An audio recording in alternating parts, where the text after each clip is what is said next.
Right now, doctors and public health advocates are celebrating a new air quality standard set by the EPA.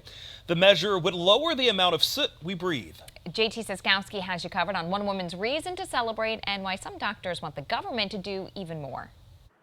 Christy Jones has fought for better air quality since wildfire smoke choked Wisconsin's skies last summer. As an adult with asthma, I obviously think about my own lungs. She stayed indoors, venturing out only if she had to. My goal was to protect my lungs and keep my asthma from exacerbating. She couldn't control wildfires, but she could influence the soot being pumped from power plants and car exhaust pipes. Dr. Claire Gervais knows that soot in the air has health consequences. It affects all the organ systems and increases the risk of premature death. They both celebrated the EPA's new soot standard, lowering the level allowed in the air from 12 micrograms per cubic meter to 9. Which is really helpful for lots of people around the country and in Wisconsin who have asthma and other respiratory conditions. Sources of soot like this coal-fired power plant here behind me just outside of Portage don't just impact Jones, it impacts many across our viewing area and the country, which is why the EPA and some doctors are saying that this one action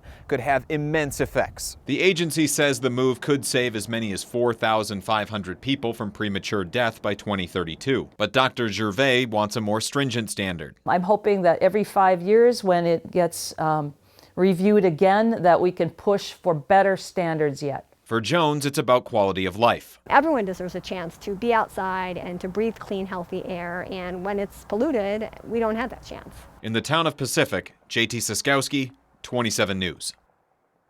Enforcing the new EPA standard falls to the states. Wisconsin will have to create a plan to meet the new standards. We will have more details on the new standard on our web channel, WKOW.com.